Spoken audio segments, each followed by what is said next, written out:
Well, if that little intro wasn't exciting enough, well, here we go. So the first thing, of course, you really want to do is, have a solid piece of wood. Start with your cup lathing. Now, the other important thing to do is always make sure your tools are just as sharp as ever. I mean, like, there's this little documentary I saw on these Japanese people who would, like, spend, like, half their day just owning the tools. And they make those big, giant pagoda things out of interlocking lumber.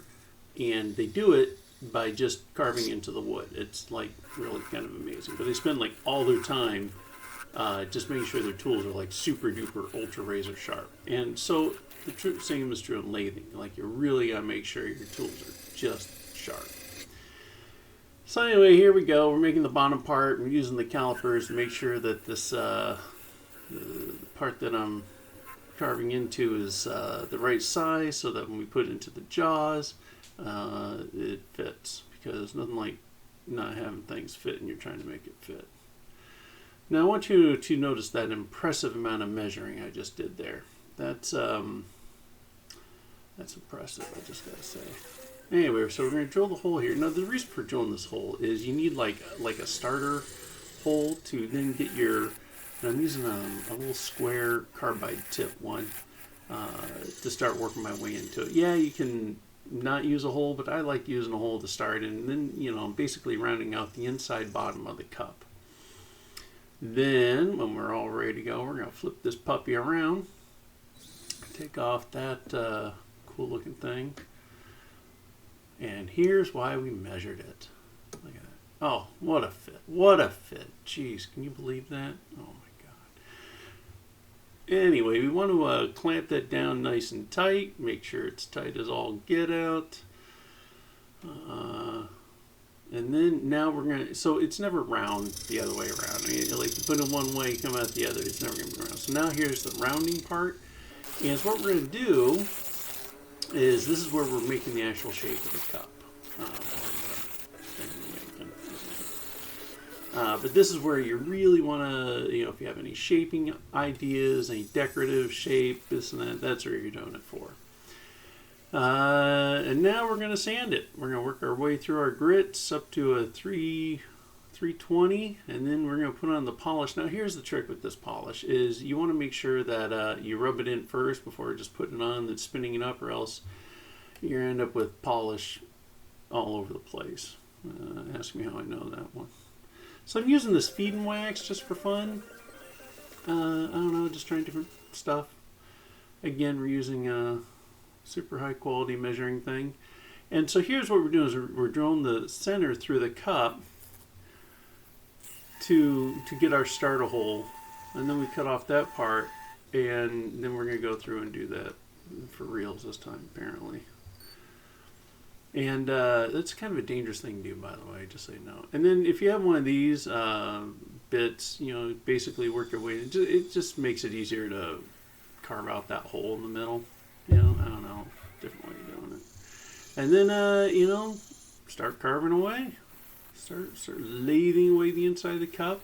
I like keeping the walls of these cups pretty thick. You can do whatever you want, because that's you. But I like keeping them nice and thick, because as the cup gets moisture in it, it'll want to expand and contract. And if it's too thin, it just cracks. And then with cracks going down the side, it doesn't hold liquid that well. I think that's physics or something. I'm not sure. So anyway, we're going to see how we have it looking here.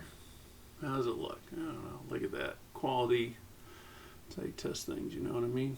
So we're using some acetone here, and then just get all the dirt and this and that and any residual oils out of it to get it nice and clean. And then once we have that done, I'm going to put in a little more of the feed and wax. Again, you see how you apply it by hand, and then you rotate it gently with the other hand, so that you work it in first. And then once you have it all worked in, then we can go ahead and spin it up and try and work in the polish. But essentially, what you're really doing here is you're trying to work something into the wood to preserve the wood so that it's moisture resistance. You know what I mean? Careful when you fire it up too, So then you're just working into the wood, making sure that it's resistant to moisture and this and that and everything else so that it can be usable. Okay, ready? Are you ready for this, guys? Are you hanging on the edge of your seat here?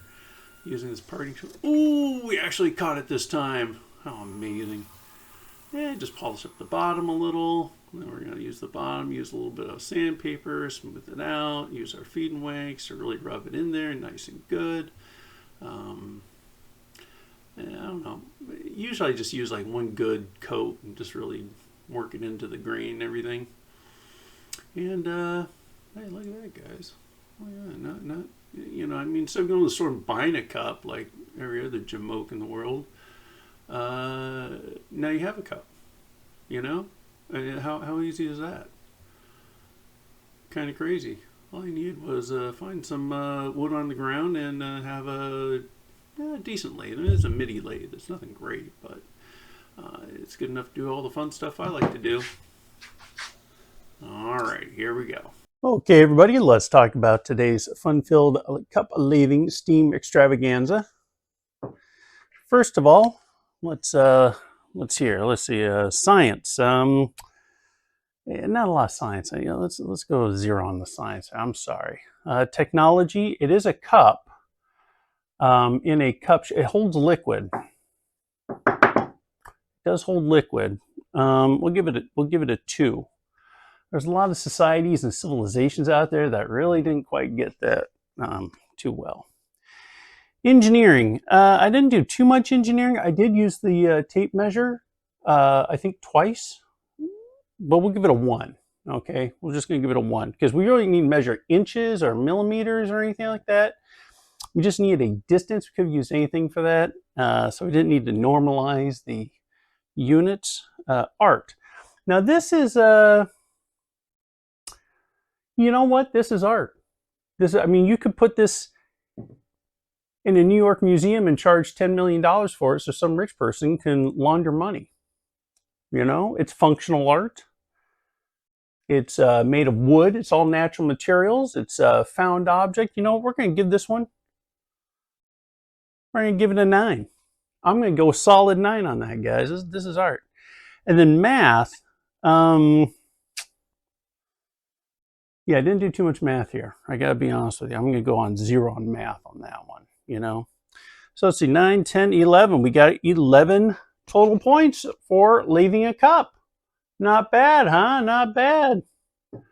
And the only tools I needed was a lathe. I used a midi lathe. It's like a mid-sized lathe. And a couple of, you know, your starter lathing tools, and that's all I used. And then as far as the wood went, you know, I got that from a tree that was cut down. So, you know, all in all, the pretty low load-in point on this one, front loading.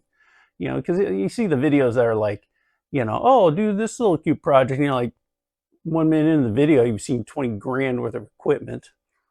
Anyway, so we're going to be making some more of these cups, I'll tell you that much. Maybe make a whole set of them.